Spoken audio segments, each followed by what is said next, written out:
What's up guys, it's part 3 of this Wales photography assignment. I'm in the ever beautiful part of Wales called Pembrokeshire. This place is just phenomenal for seascapes. So that's what this video is going to be about. It's going to be about a little bit of seascape photography. So let's jump in the car and go find some of these coastlines. Lay awake until the morning in an ocean so deep. Got a feeling like I'm dauntless whenever you're next to me. 'Cause I've climbed higher than I could dream of. Now using wires, I know I'm falling free. You set me off. So I made it down to this place called Marlo Sands, and it is a really beautiful location, but there's not a single cloud in the sky, and it's really hard to shoot seascapes when you have these blue skies. So this is definitely going to be a little bit of a challenge. Luckily, I think it's a really beautiful location anyway, and I think there's probably stuff to do even with blue skies. So gonna do some searching, gonna try to find a composition.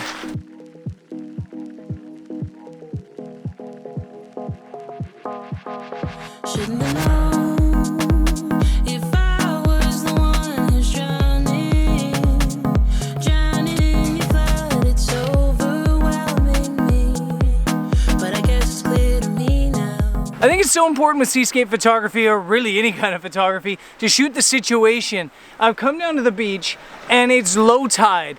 And if you know my style of seascape photography, I like to get into the waves, I like to get into the rocks, being hit by the waves. I like playing with slightly longer exposures. But the tide's too low and the coast is too calm for that sort of situation. So instead, I'm playing with all these textures. There's a lot of really cool lines on this beach. There's some tide pools that are showing some nice reflections of these rocks. And it's definitely different than what I normally shoot.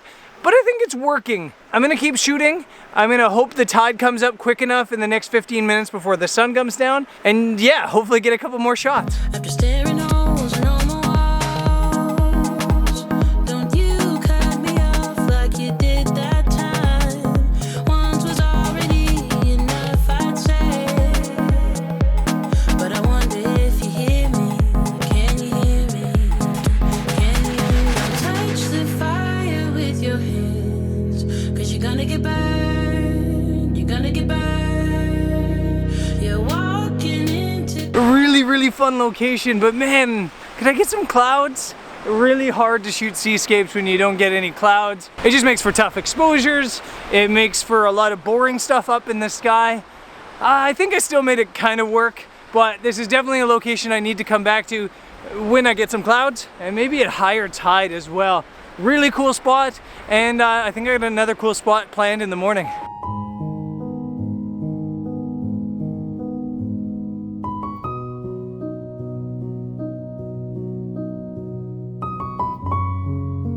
It's about 5:30 in the morning and I'm at my sunrise location, which is Scramblehead Lighthouse. And it's kind of funny being back here because the last time I came here, last year sometime, it was so stormy and rainy that it's just a totally opposite vibe. I was just getting hammered by rain. Now I've got these blue skies that I'm dealing with, but such a cool location. I'm gonna wander around a little bit and then try to get set up pretty quick.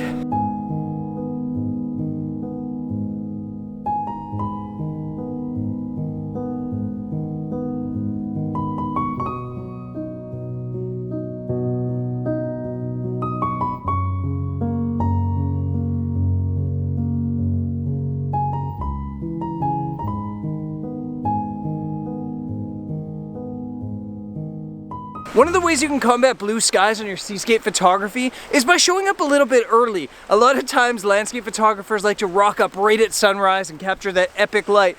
But if there's blue skies, it's probably not going to happen. So you can show up a little bit early, and sometimes you capture not epic light, but you capture this nice pastel that happens pre-sunrise. You get a little bit of purple, a little bit of blue in the sky, and you can make something out of the situation. I'm set up now on my shot. It's pretty simple. I'm wide, trying to capture the sea in the foreground, the lines of the coast leading up to the lighthouse, and then that pastel color of skies. On the camera, it's pretty simple. I've got a 2-stop hard grad ND. Yeah, just keeping in those colors I was talking about. And I wish the seas were rougher to add a little bit more drama, but I think it works.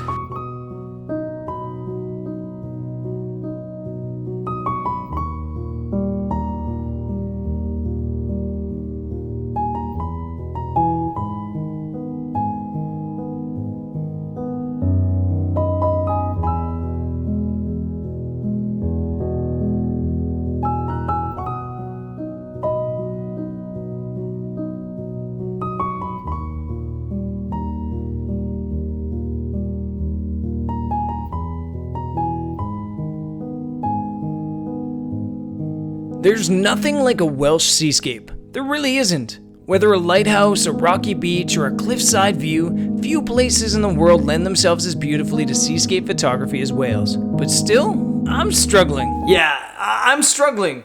And I think I'm gonna call my next video "My Photos Suck," because on my next video I kind of want to talk about some of this stuff a little bit more in detail.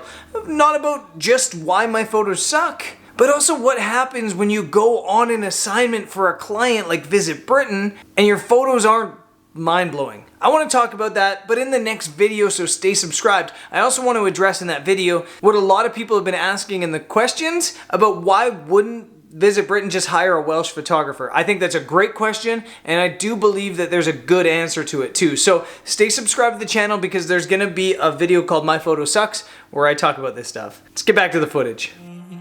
'Cause I've climbed higher than I could dream of. Now using wires, I know I'm falling free.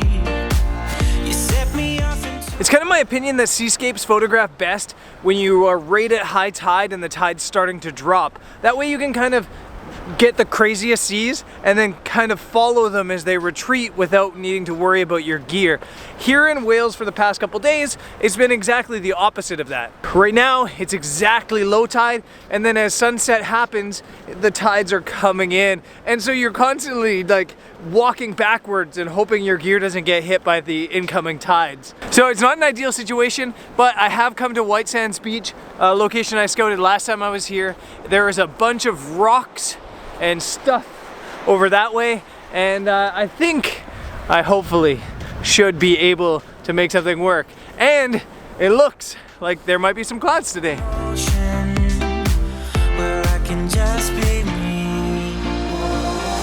You give a little, but you're giving me just what. So I did a little bit of freestyle rock climbing on these cliffs to get down to this location, and this is exactly what I was just talking about. It's low tide now and the tide's coming up, so this location's really cool, but it's also a little bit scary because you never know when the tides are really gonna start pushing up here and when your gear and you are at risk. The sea is pretty calm, but every now and then we still get like this surge in here, and I'm not sure it's worth setting up the gear, or if in like 15 minutes to half an hour I'm gonna be scrambling to try to get out of here at sunset. So I have to make a decision. I have to make a decision if I want this location, which might be epic but a little bit risky, or back down on the beach, which will be safe but probably less cool. I think you guys know which option I'm gonna take.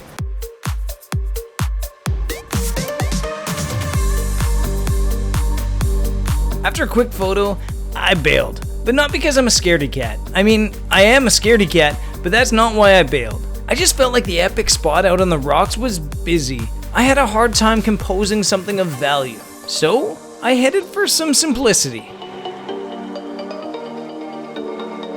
So I think with Seascape, sometimes simplicity is the key. Yes, it was really epic way out there on the point with the waves, but I found this spot that's simple. There's just some rocks, some seaweed on it, and some gentle waves every now and then crashing into it.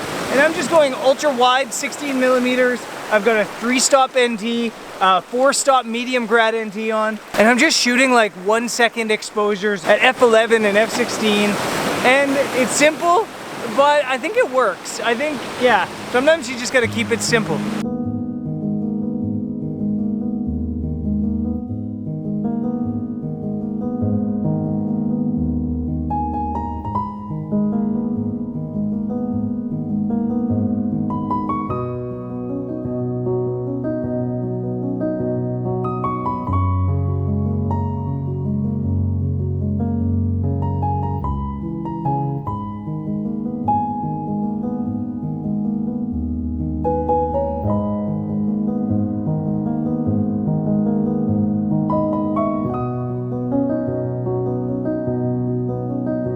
I think this is one of those shoots that I'm gonna have to go home, check on the computer to see if I like the images. It's really hard to tell, but I definitely can't blame the light. It was beautiful. Definitely can't blame the location. It's beautiful. But I kind of almost feel like I'm in a bit of a photography slump, almost like exactly this time last year when I was in Patagonia. I feel like I'm just not satisfied with the images I'm taking, And yeah, it's a little bit of a struggle right now, but I'm still having fun with it. I'm not getting frustrated at all. It's just so good to get out and shoot incredible locations, incredible places like here in Wales. And I think I'm gonna end this episode. I think I probably have one more episode maybe from Wales, and then it's on to Patagonia with Thomas Heaton. So I guess I'll see you on the next one. Peace.